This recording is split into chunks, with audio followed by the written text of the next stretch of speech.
Assalamualaikum warahmatullahi wabarakatuh. Bismillahirrahmanirrahim.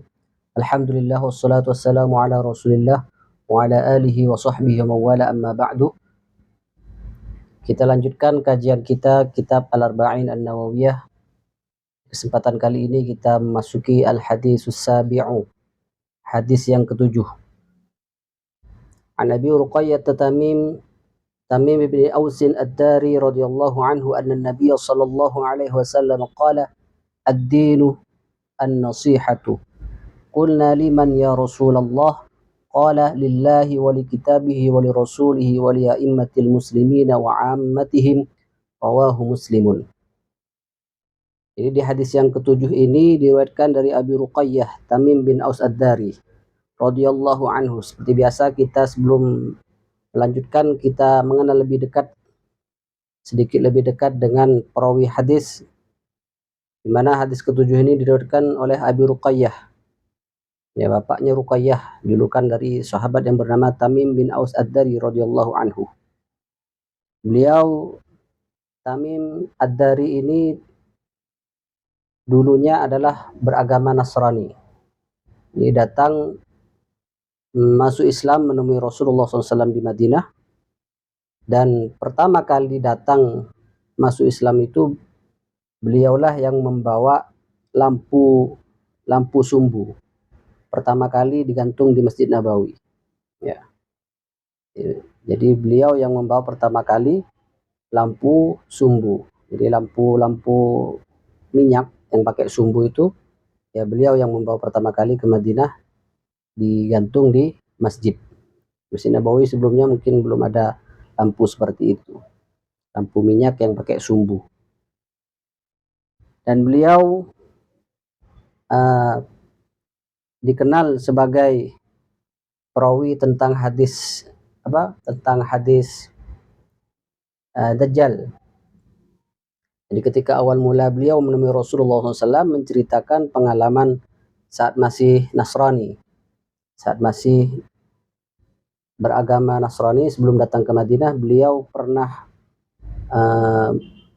naik sebuah kapal bersama para pelaut, yang kemudian kapal itu dibawa ombak selama sebulan, terombang-ambing di lautan, sehingga masuk atau berhenti terdampar di sebuah pulau misterius.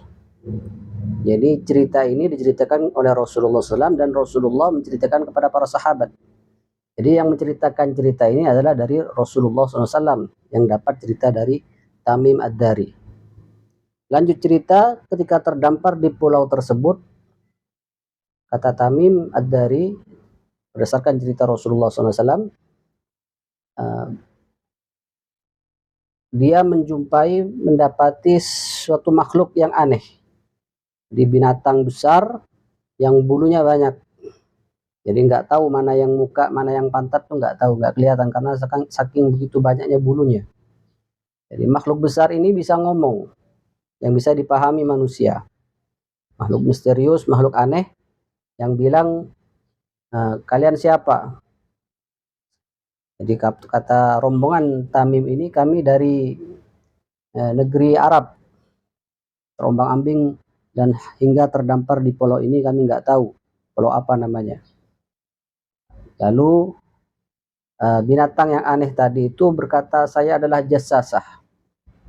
Di jassasah itu artinya mata-mata, binatang mata-mata yang bulunya tebal banyak, dan binatang itu menunjuk suatu tempat agar rombongan yang terdampar ini untuk mendatangi tempat tersebut dan menemui seseorang di sana. Coba kalian berangkat ke tempat itu, temui di situ ada seorang. Lalu singkat cerita, rombongan ini menuju tempat tersebut, dan ternyata di situ mereka menemukan orang yang sangat besar sekali, ya, sedang terikat, dirantai tangannya ke lehernya, juga kakinya, ya, pokoknya sangat besar, kata Tamim di situ, berdasarkan cerita Rasulullah SAW. Lalu orang besar ini, orang yang raksasa ini bertanya kepada rombongan Tamim, kalian dari mana? Dari Arab. Lalu bertanya tentang beberapa hal, diantaranya tentang keadaan sungai Tiberias, Tiberias, apakah masih ada airnya atau enggak. Kata Tamim, masih banyak sekarang. Ya, sebentar lagi di situ juga akan habis airnya. Begitu juga bertanya tentang mata air, danau apa itu di situ, Galileo danau apa namanya. Jadi juga Tamim bilang masih banyak airnya. Dan juga yang ditanyakan mengenai kurma di wilayah Baisan itu masih berbuah atau enggak. Dan Tamim lagi-lagi menjawab masih produktif, masih sering berbuah. Kata makhluk raksasa ini sebentar lagi di sana juga tidak akan berbuah. Begitu juga bertanya tentang Rasulullah SAW. Adakah situ seorang Rasul, orang Arab yang diusir, dimusuhi oleh bangsanya sendiri? Lalu Tamim ini karena pernah dengar tentang Rasulullah dan mengiyakan.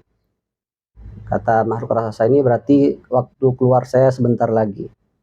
Ya, saya adalah Masih, kata makhluk raksasa ini, Masih. Masih itu artinya pelancong, pejalan yang dengan mudah untuk mencapai satu tempat. Dan tidak ada tempat yang saya datangi kecuali bisa saya kuasai, kata raksasa ini. Kecuali dua kota, yaitu Mekah dan Madinah. Setiap kali saya memasuki dua kota tersebut, selalu ada malaikat yang menjaga dan menghunuskan pedangnya. Jadi hanya dua tempat itu yang tidak bisa saya masuki. Artinya Rasulullah SAW membenarkan cerita dari Tamim Ad-Dari radhiyallahu anhu mengenai pertemuannya dengan Dajjal. Dan Rasulullah juga sebelumnya sudah menceritakan mengenai Dajjal ini kepada para sahabat dengan ciri-cirinya dan waktu ciri-ciri dekatnya waktu keluarnya Dajjal. Sudah disampaikan oleh Rasulullah dan ternyata memang pas benar dengan pengalaman yang dialami oleh Tamim Ad-Dari. Kemudian Tamim Ad-Dari ini termasuk sahabat yang tidak banyak meriwayatkan hadis, hanya sekitar 18 disebutkan. 18 hadis yang beliau sebutkan, dan salah satunya yang masuk ke dalam Sahih Bukhari dan Sahih Muslim, ya hadis ini, Ad-Dinun Nasihah. Hadis yang ketujuh ini bagian dari hadis yang sahih yang diriwayatkan oleh Tamim Ad-Dari radhiyallahu anhu. Dan beliau meninggal sekitar tahun 40. Ya, setelah berarti sekitar zamannya Sayyidina Ali radhiyallahu anhu. Jadi sejak fitnah demo besar yang berakhir dengan wafatnya Sayyidina Utsman oleh para pendemo, jadi Tamim keluar dari kota Madinah menuju Syam dan tinggal situ dan meninggal di Syam. Ya, Syam itu meliputi beberapa negara sekarang, yaitu Damaskus, Syria, Palestina, dan Yordan. Yaitu sedikit mengenai sahabat perawi dari hadis yang ketujuh ini, yaitu Tamim Ad-Dari radhiyallahu anhu. Beliau Nabi sallallahu alaihi wasallam meriwayatkan bahwa Rasulullah sallallahu alaihi wasallam qala, bersabda, ad-dinun nasihah, agama itu nasihat. Di Rasulullah bersabda yang didengar oleh Tamim Ad-Dari bahwa agama itu adalah nasihat. Jadi sangat pendek, sangat ringkas, tapi memuat arti yang luas. Jadi kata-kata Rasulullah itu memang singkat, ringkas, tapi mengandung makna yang sangat luas. Kunna, lalu para sahabat saat itu yang hadir mendengarkan sabda Rasulullah ini bertanya, liman ya Rasulullah, bagi siapa agama itu nasihat? Ya. Qala, lalu Rasulullah SAW menjawab, lillahi wa li kitabihi wa li rasulihi wa li a'immatil muslimin wa ammatihim. Rasulullah menjawab bahwa agama ini nasihat lillahi, bagi Allah, wa li kitabihi, dan bagi kitab Allah, yaitu Al-Quran, wa li rasulihi, dan utusan Allah, wa li a'immatil muslimin, dan pemimpin-pemimpin kaum muslimin, wa ammatihim, dan keseluruhan umat Islam. Jadi sabda Rasulullah yang berupa ad-dinun nasihah itu adalah kata-kata yang sangat singkat tapi maknanya sangat luas, bahwa agama ini isinya nasihat. Ya, di semua isi dari ajaran agama itu adalah nasihat. Arti nasihat itu apa? Nasihat itu adalah kebaikan dunia dan akhirat. Jadi kalau ada yang menasihati kita, berarti orang itu sedang mengharapkan kita mendapatkan kebaikan dunia akhirat. Jadi isi dari agama Islam ini adalah nasihat yang mengharapkan kita sebagai pemeluknya, sebagai umat Islam mendapatkan kebaikan dunia dan akhirat. Ya. Jadi isi dari ajaran agama itu memang nasihat, sebagaimana dalam hadis lain Rasulullah SAW dengan kata-kata yang singkat juga, al-hajju arafatah. Jadi haji itu Arafah. Ya, haji itu intinya ada di wukuf di Arafah. Ya, bukan berarti menafikan bahwa dalam amalan haji itu tidak ada amalan selain wukuf Arafah. Ada amalan-amalan lainnya, tapi karena inti darinya haji itu adalah Arafah, sehingga Rasulullah mengatakan al-hajju arafatah. Jadi haji itu Arafah. Begitu juga ini, agama itu nasihat. Ya, bukan berarti dalam ajaran agama itu tidak ada hal-hal lain selain nasihat. Ya ada, tapi umumnya isi ajaran agama itu adalah nasihat. Jadi disimpulkan agama itu isinya berisi nasihat yang mengharapkan kita sebagai pemeluknya mendapatkan kebaikan di dunia dan akhirat. Dan para sahabat bertanya, nasihat buat siapa? Bagi siapa? Kata Rasulullah SAW, lillahi, bagi Allah. Atau milik siapa? Milik Allah. Nasihat tersebut artinya agama ini nasihat milik Allah atau bagi Allah atau untuk Allah. Artinya kita sebagai umat Islam, sebagai yang memeluk agama ini, beriman kepada Allah Subhanahu wa Ta'ala. Jadi meyakini hanya Allah Tuhan yang berhak untuk kita sembah, dan jangan sekali-kali kita menyekutukannya dengan suatu apapun. Ya, itu artinya inti dari ajaran agama ini menasihati kita agar kita senantiasa menjaga keimanan kita kepada Allah Subhanahu wa Ta'ala. Iman yang tidak hanya sekedar diucapkan di lisan, ya, tapi juga diyakini dengan hati dan dibuktikan dengan amal. Jadi nggak hanya diucapkan lisan beriman, tapi hatinya nggak yakin dan nggak mau beramal. Itu berarti belum benar imannya kalau hanya sekedar di lisan. Jadi nasihat dalam agama ini yang pertama adalah untuk Allah. Artinya kita sebagai pemeluk agama ini ya beriman kepada Allah Subhanahu wa Ta'ala, tunduk semua perintah Allah Subhanahu wa Ta'ala, kita jalankan semua perintah Allah dan kita jauhi semua larangan-larangannya. Jangan sesekali untuk bermaksiat, melanggar aturan Allah Subhanahu wa Ta'ala. Itu dari inti nasihat agama untuk Allah Subhanahu wa Ta'ala. Kemudian yang kedua, wali kitabihi, nasihat untuk kitab Allah. Ini artinya Al-Quran. Ada bentuknya mufrad yang dikandai Al-Quran. Kita sebagai umat Islam yang memeluk agama Islam, jadi nasihat untuk kitab ini atau bagi kitab Allah ini, bagi Al-Quran adalah ya kita mempelajari Al-Quran.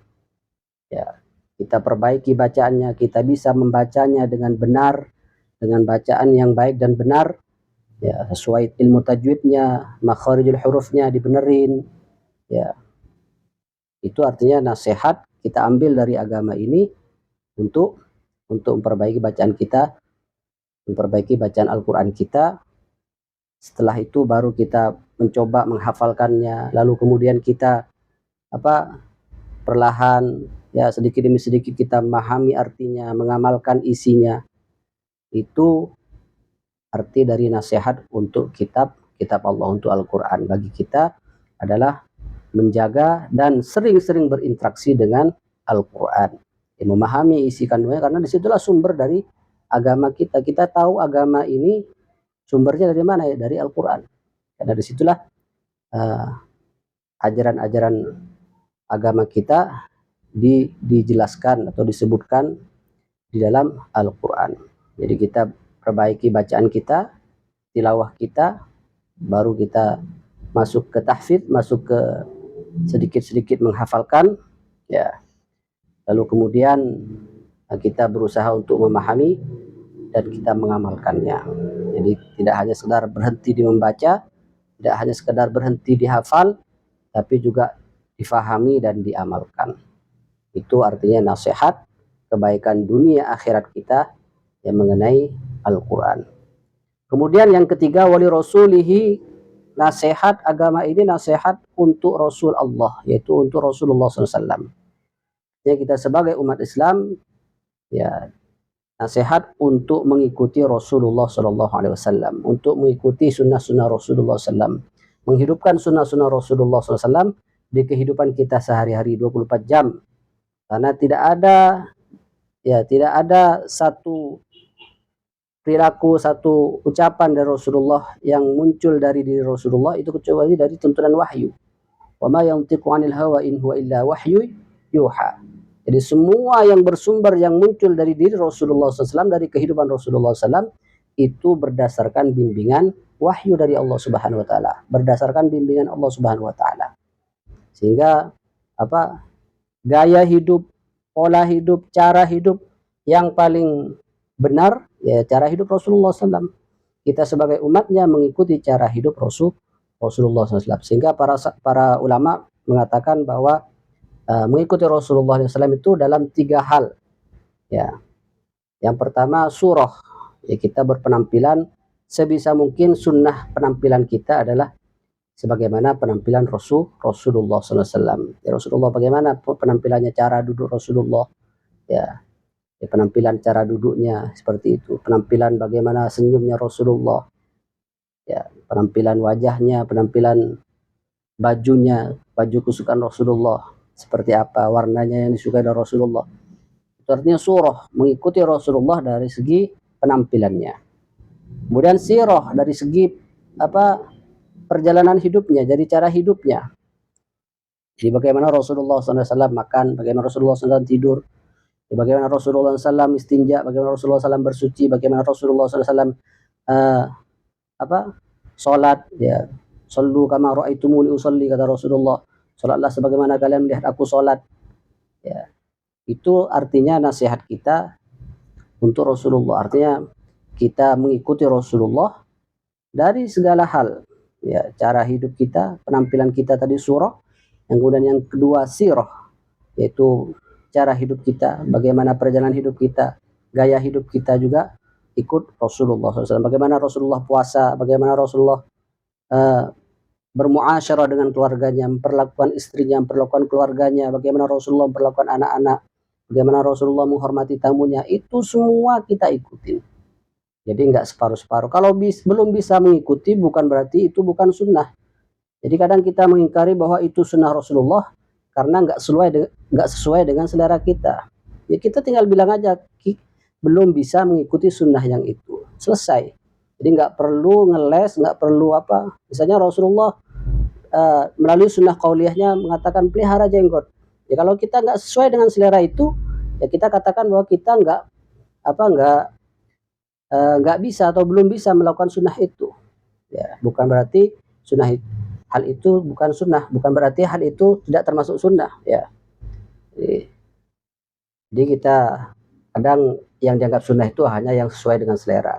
Ya padahal sebenarnya hawa nafsu yang belum bisa mengikuti sunnah Rasulullah SAW secara sempurna.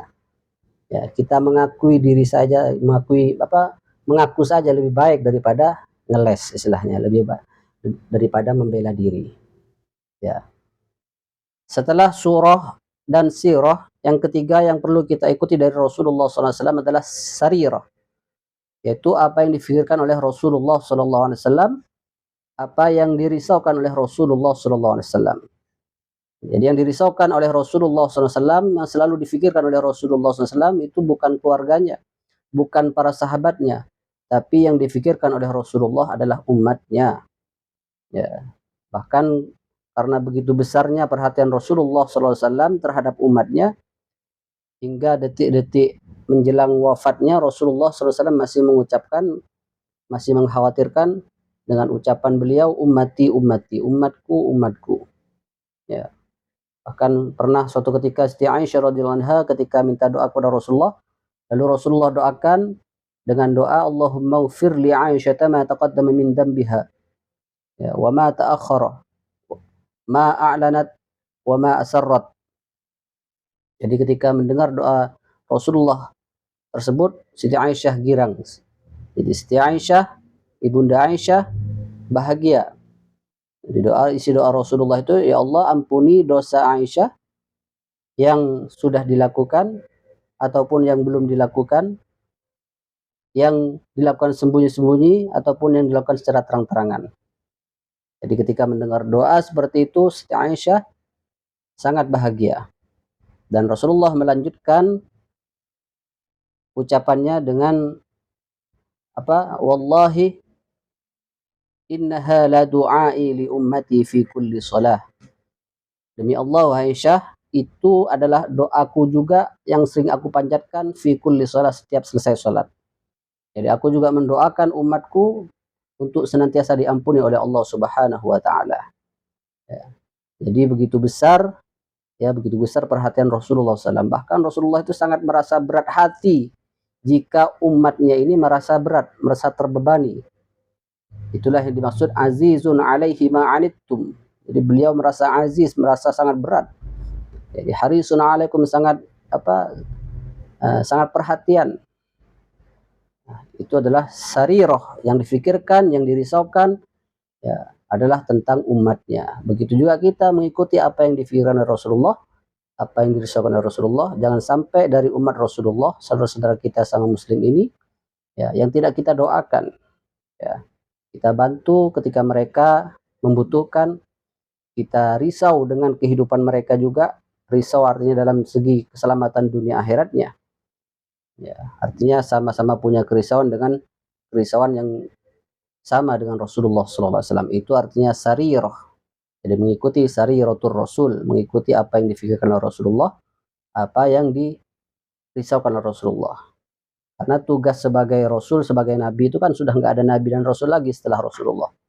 Ya, beliau adalah khatamul anbiya wal mursalin, penutup para Nabi dan Rasul. Sehingga tugas kenabian untuk menyampaikan risalah dakwah risalah ini ya dilanjutkan oleh kita.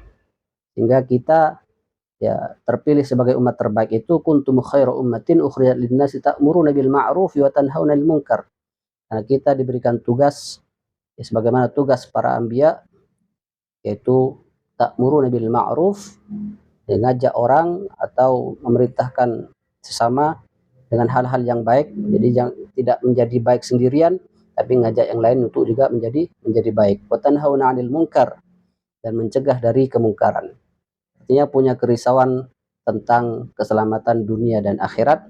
Sesama muslim harus saling peduli dengan keselamatan saudaranya, baik keselamatan yang menyangkut dunia dan akhirat. Dan ini sangat erat kaitannya dengan ad-dinun nasihah.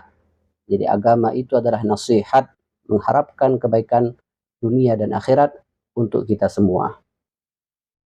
Kemudian berikutnya ad-dinun nasihah, agama itu nasihat bagi siapa? Waliyaimmatil muslimin, bagi pemimpin-pemimpin kaum muslimin. Ya, bisa pemimpin negara. Jikalau pemimpin negara, nasihatnya adalah bagi kita untuk mentaati semua aturan-aturan negara, aturan-aturan pemerintah, selagi aturan-aturan tersebut tidak melanggar aturan Allah Subhanahu wa taala. Jadi kalau ada aturan negara melarang kita sholat, ya kita nggak wajib patuh, nggak wajib taat. Karena la ta'ata li makhlukin fi maksiatil khaliq. Jadi nggak boleh taat kepada makhluk dalam hal bermaksiat kepada yang menciptakan kita, kepada Allah Subhanahu wa taala. Jadi selagi perintah dari negara, dari pemerintah itu tidak melanggar aturan Allah Subhanahu wa taala, maka kita wajib hukumnya untuk patuh, dan dilarang kita membuat kerusuhan-kerusuhan, membuat onar, membuat perpecahan, dan juga berusaha untuk memberontak kepada pemerintah. Itu bagian dari nasihat agama kita pada pemimpin kaum muslimin. Jadi selagi pemimpinnya ya, tidak memerintahkan kita untuk bermaksiat, maka kita tetap wajib taat kepada semua aturan-aturannya. Kayak Al-Imam An-Nawawi mengatakan dalam syarah Muslimnya, jadi nasihat li aimatil muslimin ini maksudnya nasihat untuk pemimpin kaum muslimin bimuawanatihim, dengan membantu mereka alal haqqi, membantu mereka untuk selalu berada di jalan yang benar. Jadi kalau salah ya dinasihatin pemimpin. Jadi kalau pemimpin salah itu dinasihatin. Dan cara menasihatinya ini ya tergantung dengan situasi dan kondisi. Kalau kita punya link, punya hubungan yang bisa, artinya punya jalur yang bisa langsung bertemu, itu lebih bagus. Jadi bisa kita ketemu, bisa kita nasihati langsung dengan pemimpin saat melakukan kebijakan yang salah. Itu bagian dari muawanah, bagian dari kontribusi kita, bagian dari bantuan kita kepada pemimpin. Wa i'lamihim bima ghafalu, jadi kasih tahu. Namanya manusia kan bisa lalai. Jadi pemimpin pun kalau salah ya dinasihatin dan diingatkan. Dan juga jangan lupa wa du'a ilahum bis salah. Jadi jangan lupa juga, gak hanya nasihatin, gak hanya di demo-demo aja, tapi didoakan dengan tulus. Doakan bahwa pemimpin-pemimpin kita ini diberikan kekuatan, kesabaran ya untuk menjalankan amanah dari rakyatnya. Jadi bisa diberikan keberanian juga untuk ya menghabiskan atau memberantas kemungkaran-kemungkaran, kejahatan-kejahatan, ya, apalagi seperti korupsi. Itu perlu keberanian dari seorang pemimpin, dan keberanian itu bisa kita bantu dengan cara doa kita sebagai rakyat. Kita mendoakan pemimpin-pemimpin kita. Dan juga kita kan nggak boleh tadi itu, nggak boleh memberontak, nggak boleh bikin onar, nggak boleh bikin perpecahan di masyarakat. Itu bagian dari bantuan kita kepada a'immatil muslimin, pemimpin kaum muslimin. Ya, begitupun kalau pemimpin kaum muslimin ini kita artikan adalah para ulama, maka kita sebagai ya orang awam ya kita ta'zim, kita agungkan, kita muliakan para ulama, kita dekati, kita minta doa, kita belajar, karena itu penting. Jadi kalau ulama dan pemimpin negara ini dimuliakan, ya ini akan banyak kebaikan-kebaikan. Jadi kalau sudah rakyat kurang ajar terhadap ulama dan para pemimpinnya, itu sudah artinya sudah ya negara itu sudah diambang kehancuran. Jadi sebagai rakyat ya kita harus memuliakan dan mengagungkan dan menghormati pemimpin-pemimpin kita, baik pemimpin negara maupun pemimpin agama. Kita perlakukan sama cara menghormati kita. Jadi menghormati ulama ya. Kalau salah bagaimana? Ya kalau kita bisa menasihati, nasihati. Kalau enggak ya jangan, istilahnya jangan berisik di luar. Ya, jangan hanya berisik di luar, apalagi menebar, ngajak orang lain benci terhadap ulama, ngajak orang lain benci terhadap pemimpin. Nah, itu namanya provokasi, ya. Jadi ad-dinun nasihah wa li'aimatil muslimin, agama ini nasihat bagi pemimpin-pemimpin kaum muslimin, bagi kita masyarakat, bagi kita rakyat biasa, bagi kita orang awam. Kita hormati, kita muliakan pemimpin-pemimpin kita, baik pemimpin negara maupun pemimpin agama. Kemudian agama ini nasihat bagi wa'ammatihim, dan bagi semua kaum muslimin. Jadi bagi sama muslim ya, ini agama ini berisi banyak nasihat. Bahkan dengan sesama muslim, sama awam, kita juga ya dinasihatin dalam agama ini untuk memperlakukan saudara muslim kita dengan baik, membantu yang susah. Jadi yang susah dibantuin, yang masih bodoh ya diajarin, kalau yang melakukan kesalahan ya dinasihatin. Ya, jadi saling membantu, saling meringankan beban dari saudara muslim kita.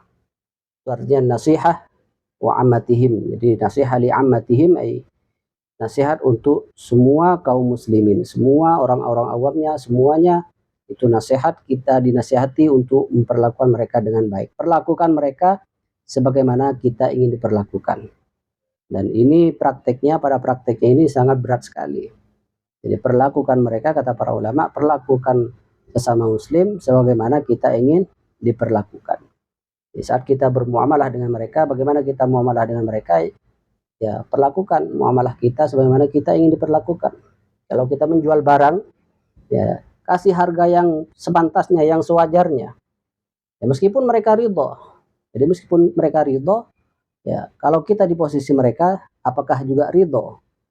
Misalnya jual barang dengan harga, dengan margin, dengan keuntungan yang berlipat-lipat, ya mungkin mereka ridho. Ya, tapi kalau kita di posisi mereka, kita ridho nggak diperlakukan seperti itu.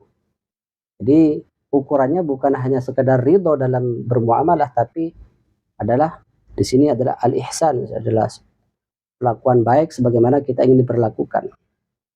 Ya.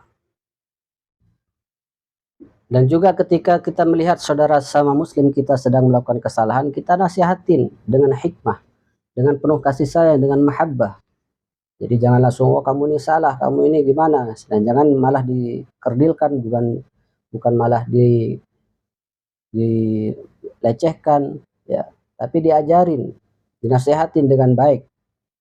Disebutkan dalam sebuah riwayat itu suatu ketika Sayyidina Al-Hasan wal Husain pernah mendapati orang yang sudah tua salah dalam cara berwudu.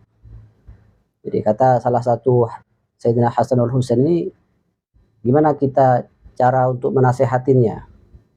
Akhirnya mereka sepakat untuk berwudu di hadapan orang tua tersebut. Di sini Hasan Husain bilang ke orang tua itu, Pak, Mbah, tolong perhatikan kami mau lomba wudu. Kira-kira dari kami mana yang wudunya paling benar, tolong nanti Mbah yang nilai. Akhirnya Sayyidina Hasan Husain ini wudu di depan orang tua tersebut. Dan mereka menampilkan wudu yang benar, dan semuanya sama, wudunya sama. Sehingga secara tidak langsung orang tua tadi langsung sadar bahwa wudu yang dilakukan selama ini dia salah. Ya, ada yang salah dalam melakukan cara wudu. Begitu juga cara menasihati kita menasihati sama muslim, saudara kita yang muslim, apalagi belum kenal. Ya, kita menasihati dengan mahabbah. Ya. Dan kalau kita nasihati dengan penuh kasih sayang, mereka nggak tersinggung. Kita jaga tetap perasaannya, kita jaga tetap harga dirinya. Ya. Karena kata Imam Syafi'i, orang yang menasihati di depan orang lain, di depan orang banyak, itu namanya apa? Wa idza wa'adha fil mala'i fadhahahu wa syanah. Artinya mempermalukan. Jadi orang yang menasihati orang lain di depan banyak orang itu bukan menasihati tapi mempermalukannya dan menghinakannya. Tapi kalau wa idza wa'adha sirran, wa man wa'adha sirran, orang yang menasihati dengan diam-diam, ya maka dia faqad nasahahu wa wazana. Jadi orang yang menasihati dengan diam-diam itu benar-benar menasihati dan benar-benar menjaga nama baiknya dan perasaannya. Jadi seperti itu cara menasihati sama kita ketika melakukan kesalahan. Termasuk ad-dinun nasihatu li'ammatil muslimin, agama ini nasihat bagi seluruh kaum muslimin. Kita sebagai kaum muslimin hendaknya saling membantu, saling menghormati, ya, saling berlaku baik, ya, jujur, tidak saling menipu, ya, tidak saling membenci, ya, terbuka ketika bermuamalah, tidak ada yang ditutup-tutupin. Kalau jual beli tidak ada yang ditutupin aibnya, jadi harus jelas. Makanya Rasulullah pernah suatu ketika disebutkan dalam riwayat Imam Muslim, Rasulullah suatu ketika jalan di pasar dan tertarik dengan kurma yang dijual oleh seseorang. Dan ketika Rasulullah menghampirinya, ternyata bagian bawah yang didisplay kurma yang ditampilkan itu ternyata kurmanya busuk. Sehingga Rasulullah menanyakan, apa ini basah ini? Kata penjualnya, ini kena air hujan hingga kurma yang bagian bawah itu basah. Jadi kalau kurma itu basah kan gampang busuk. Kata Rasulullah, jangan taruh bagian bawah, justru ini taruh bagian atas biar tahu. Jangan ditutup-tutupin. Man ghasyana falaysa minna. Jadi orang yang berlaku tidak jujur, ya, menipu dalam muamalah, itu bukan ajaran kami, kata Rasulullah SAW. Jadi dalam bermuamalah pun kita harus jujur, harus ya terbuka. Jangan ada yang ditutup-tutupin aibnya dalam muamalah jual beli. Bahkan ya saya bilang tadi di awal, kita memperlakukan sama muslim itu sebagaimana kita ingin diperlakukan. Jadi kalau jual beli tidak hanya sekedar ridho yang membeli, tapi kalau kita di posisi pembeli itu kira-kira ridho enggak gitu. Menjual dengan harga wajar itu bagian dari memperlakukan sesama muslim dengan baik. Jadi bagian nasihat agama ini. Ya. Ceritakan di sini ada namanya Syekh Yunus. Ya, Syekh Yunus bin Ubaid. Ya, Syekh Yunus bin Ubaid, beliau pernah menjual perhiasan. Ya, menjual perhiasan dengan harga disebutkan di sini harganya ada yang 400, ya, ada yang 200. Lalu ternyata ketika beliau tinggalkan tokonya dan dititipin ke saudaranya, ke keponakannya, dan ternyata keponakannya ini yang menjual tadi harga 200 dijual dengan harga 400. Jadi ketika di jalan ketemu dengan pembelinya, Syekh Yunus ini berkata, ini beli di mana?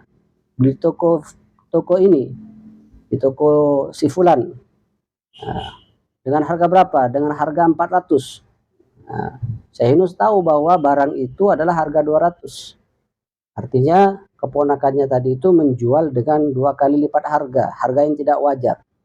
Hingga Syekh Yunus mengatakan, kembali ke toko tersebut, ambil kelebihan uangnya. Tapi saya ridho, kata pembelinya. Tidak, kami yang enggak ridho.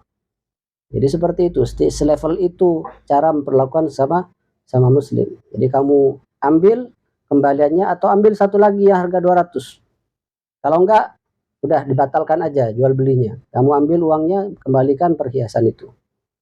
Jadi seperti itu memperlakukan pembeli, meskipun ridho dengan harganya, tapi kalau kita di posisi itu enggak ridho, sananya di posisi itu, maka itu termasuk, yaitu tidak termasuk yang nasihat fiddin, nasihat li amatil muslimin. Jadi para salafus soleh dulu begitu cara memperlakukan sama muslim. Kemudian juga ada di sini dikisahkan Syekh Muhammad bin Al-Mukandar. Ya. Beliau juga jualan baju. Jadi di antara jualan bajunya itu ada yang harga di situ harga 10, mungkin 10 dirham atau 10 dinar, atau satu lagi ada yang harga dua varian harga, yang satu harga 10, yang satu harga 5. Kemudian ada pembeli membeli dengan harga yang 2 kali lipat. Jadi ketika dijaga oleh karyawan tokonya, dijual dengan harga 2 kali lipat. Ya, kemudian Syekh Muhammad bin Al-Mukandar ini bilang ke pembelinya, kembalikan, atau sebagaimana tadi terjadi dengan Syekh Yunus bin Ubaid. Jadi ambil kelebihan uangmu, atau ambil satu lagi barang, atau gagalkan transaksinya. Jadi karena kami kalau di posisi Anda, kami nggak ridho. Jadi tidak hanya sekedar ridho dari salah satu pihak. Ya. Jadi begitu. Dan itulah yang menyebabkan Syekh Muhammad bin Al-Mukandar itu karena berhati-hati dalam bermuamalah, itu dikenal sebagai wali min auliyaillah, sebagai wali yang kalau di satu tempat itu lama turun hujan, ya beliau di antara kampung itu ada yang menyebut bahwa dengan berwasilah dengan Syekh Muhammad bin Al-Mukandar, ya turunlah hujan. Jadi di antara doa yang dijadikan tawasul oleh beberapa kampung sekitar wilayah Syekh Muhammad bin Al-Mukandar, itu adalah bertawasul dengan ya kesolehan Syekh Muhammad bin Al-Mukandar. Ya, karena enggak hanya soleh dari segi ibadah, tapi juga soleh dari segi bermuamalah. Jadi begitu. Di ad-dinun nasiha, agama ini isinya semuanya muatannya adalah nasihat. Jadi kita ya bersyukur, ya kita ditakdirkan oleh Allah Subhanahu wa taala menjadi penghulu agama yang isinya nasihat, ya, yang mengharapkan kita semua mendapatkan kebaikan dunia dan akhirat. Dan disebutkan dalam sebuah hadis, inna habba ibadillahi ansahuhum li'ibadihi. Jadi disebutkan dalam hadis bahwa hamba yang paling Allah cintai itu adalah ansahuhum li'ibadihi, orang yang paling menasihati pada hamba-hamba yang lain. Artinya paling mengharapkan kebaikan pada orang lain. Itu sesuai dengan hadis yang lain, khairukum atau khairun nas anfa'uhum linnas. Jadi sebaik-baik manusia itu adalah yang bermanfaat untuk manusia lainnya. Jadi kalau kita nggak bisa ngasih manfaat, jangan merugikan orang. Ya, itu jadinya ad-dinun nasihah, nasihah li'ammatil muslimin. Ya, demikian kajian kita, mudah-mudahan kita bisa amalkan. Ya, kita niat amalkan dan mudah-mudahan Allah jadikan ilmu yang manfaat. Amin Allahumma amin. Jika ada yang mau bertanya silahkan tulis di kolom komentar. Kita jumpa lagi di pertemuan berikutnya. Hadanallahu wa iyyakum ajma'in. Allahu a'lam bissawab. Subhanakallahumma bihamdika asyhadu an la ilaha illa anta astaghfiruka wa atubu ilaik. Wassalamualaikum warahmatullahi wabarakatuh.